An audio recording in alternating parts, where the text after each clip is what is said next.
On est à peu près à la moitié de 2024 et je me suis dit que ce serait sympa de vous faire un petit tour de toute la tech que j'emmène avec moi tous les jours de façon la plus minimaliste possible.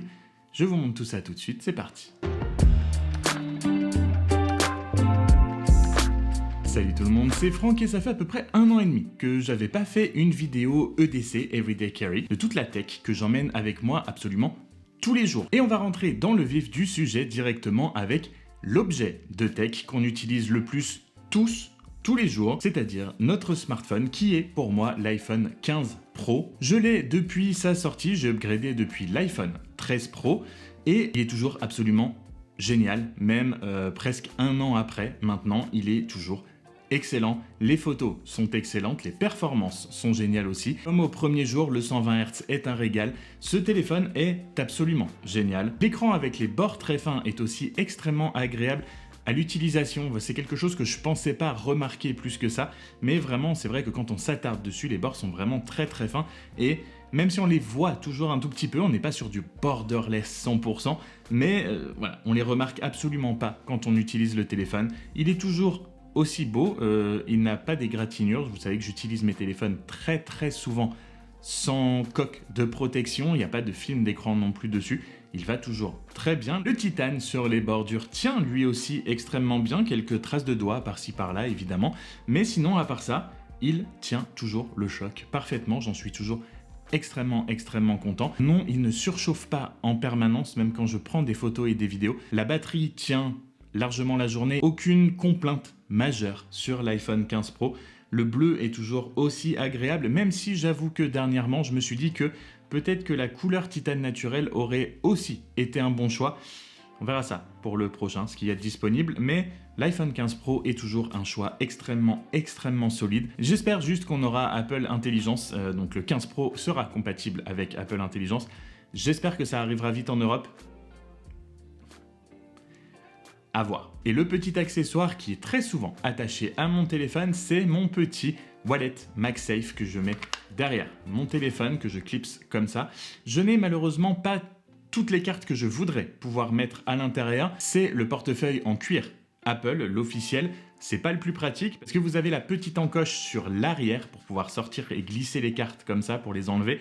Voilà. Une fois qu'il est accroché, il faut toujours que je l'enlève pour pouvoir glisser les cartes. J'aime beaucoup, je trouve ça très esthétique et surtout ça tient longtemps, c'est très costaud, ça patine, ça donne vraiment un style particulier et singulier, donc j'aime beaucoup celui-là particulièrement. Je ne peux pas avoir toutes mes cartes parce que j'ai encore la vieille carte d'identité et le vieux permis de conduire, vous savez, le gros bout de papier rose qui ne rentre pas évidemment à l'intérieur. J'aurais beaucoup aimé avoir la carte d'identité et le permis de conduire au format carte comme ça parce que du coup, ça pourrait devenir mon seul et unique portefeuille. J'aurais absolument tout ce dont j'ai besoin là-dedans. Je n'aurais besoin que de ça et mon téléphone et j'aurais tous mes papiers sur moi en fait. Donc ce serait génial, mais c'est pas encore le cas. Mais quand je sors, je l'accroche à mon téléphone et c'est parti. Et pour compléter la panoplie d'accessoires de mon iPhone, celle sans qui je ne sors jamais, mon Apple Watch série 9, évidemment. Cette montre est géniale, la durée de vie de la batterie me fait largement une journée, voire plus, très souvent la nuit, plus la journée. Je ne la garde pas au poignet la nuit spécialement pour mesurer mon sommeil ou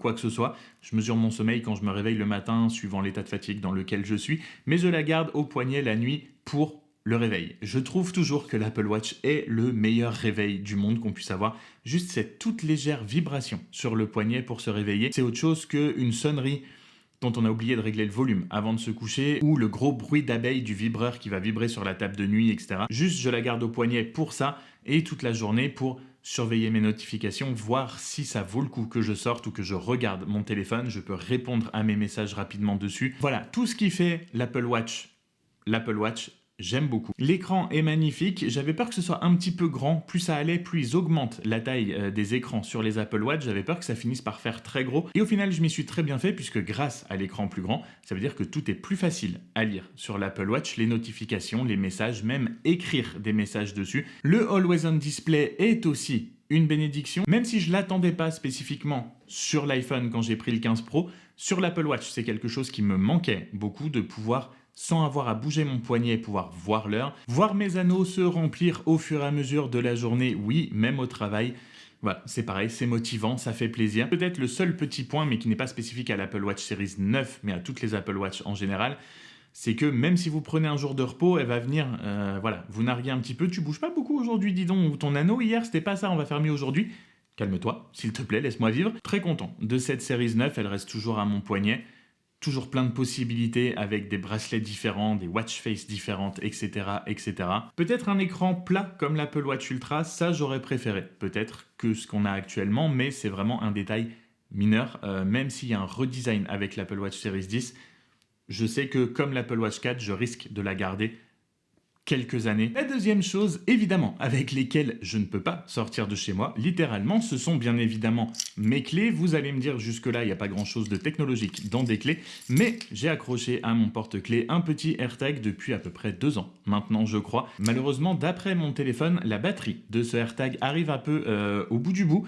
Elle est dans le rouge, il m'a envoyé plusieurs notifications comme quoi la batterie commençait à être vraiment très basse. 2 ans, c'est pas énorme pour le prix d'un AirTag, je trouve, mais je sais que dès que celui-là mourra, il faudra que je le remplace parce que c'est devenu quand même une tranquillité d'esprit de savoir que si je perds mes clés et surtout quand je suis en voyage, je mets du coup mes clés dans mon bagage en soute et je peux être sûr quand j'arrive à l'aéroport de ma destination que ma valise est bien avec moi. Avant même de descendre de l'avion, je peux savoir que ma valise est là. Donc voilà, j'utilise mes clés et l'AirTag du coup comme tracker quand je veux être sûr de garder quelque chose avec moi et surtout comme j'oublie très souvent des choses un petit peu partout. Il faudrait que j'en achète plus pour en mettre sur plus de choses, mais le AirTag, c'est devenu un petit peu quand même une vraie tranquillité d'esprit. Puisqu'on parlait de tranquillité d'esprit, vient la première nouveauté. C'est la bouteille Lark, je ne sais pas si vous connaissez, mais c'est la première bouteille au monde qui permet d'éliminer les bactéries et de s'auto-nettoyer grâce à une petite lampe UV à l'intérieur, juste ici. En gros, de base, c'est une bouteille isotherme qui garde très bien au frais. J'ai pris le gros format parce que je bois beaucoup dans la journée. Elle garde très bien et très longtemps au frais l'eau, mais comme je vous l'ai dit, ce qui en fait un gadget tech qui fait que je peux l'inclure dans cette vidéo, c'est son capuchon qui permet donc de pouvoir stériliser, on va dire l'eau, purifier l'eau, pas filtrée.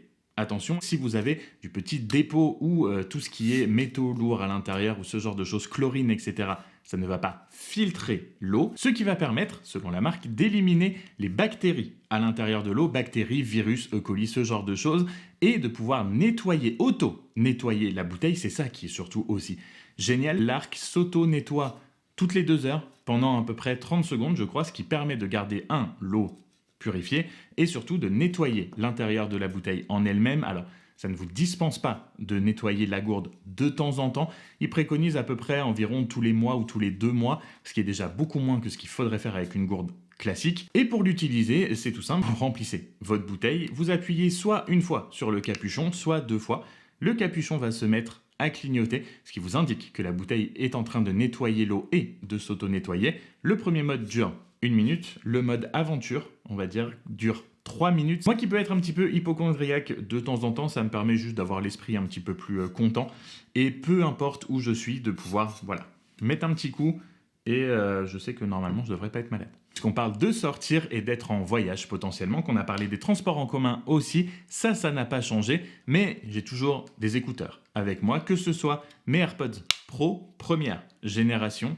Ils tiennent toujours bien, donc je n'ai pas trouvé utile de les changer pour l'instant, mais je pense que de toute façon, si je devais les changer, je passerais sur des AirPods Pro 2. La batterie tient toujours bien pour le moment, la réduction de bruit me va toujours, même si j'ai vraiment envie de m'isoler, je prendrais plutôt mes Sony XM3 avec moi. Oui, c'est toujours les XM3 qui commencent à dater de 2 générations. Maintenant, on a les XM4 et les XM5.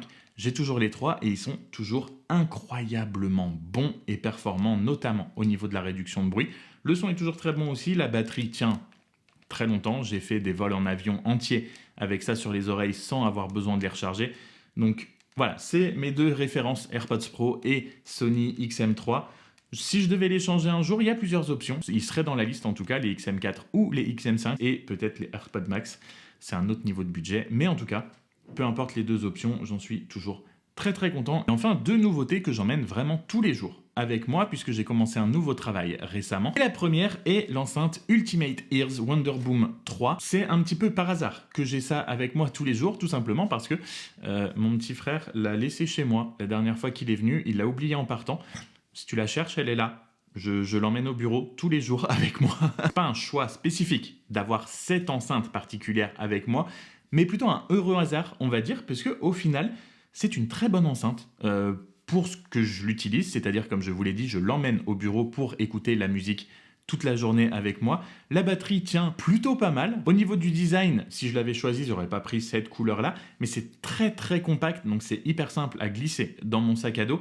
Le son 360 degrés et surtout, pour ce que je lui demande de faire, est plutôt pas mal pour un format aussi compact que ça et surtout, elle est waterproof. C'est l'été, donc si vous voulez l'emmener à la piscine, à la plage, etc., vous pouvez. Elle est résistante à l'eau jusqu'à 30 minutes, IP67, donc ça, c'est plutôt cool. Et encore une fois, voilà, juste pour avoir un petit peu de son avec moi, donc c'est cool. Vraiment, c'est sympa. Bonne petite découverte. Et enfin, dernière chose qui est en rapport aussi avec le travail, comme je vous l'ai dit, nouveau travail dans un bureau, dit forcément travailler sur l'ordinateur. Donc j'emmène maintenant avec moi tous les jours au travail ma souris, qui est la MX Master 3, pour Mac, mais qui marche aussi sur Windows puisque je travaille sur Windows, et mon repose-poignet Carpio de Delta Hub, le Carpio 2.0. C'est ce que j'utilise tout le temps à mon bureau ici. Ça fait des mois et des mois que j'utilise, voire des années, que j'utilise l'AMX Master 3 maintenant, ça aussi.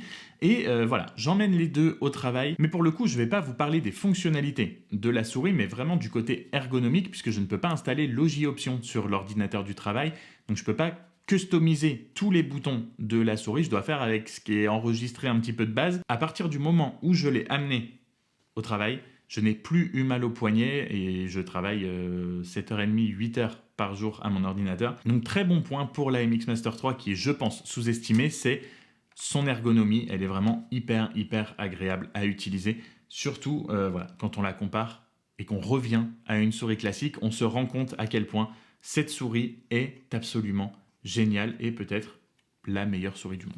Voilà, ce sera tout pour moi pour aujourd'hui. J'espère que cette vidéo vous aura plu. Si c'est le cas, n'hésitez pas à vous abonner avant de partir et laissez aussi un commentaire pour me dire ce que vous utilisez en tech et en gadget avec vous tous les jours. Et comme d'habitude, prenez soin de vous. On se retrouve très vite dans une prochaine vidéo.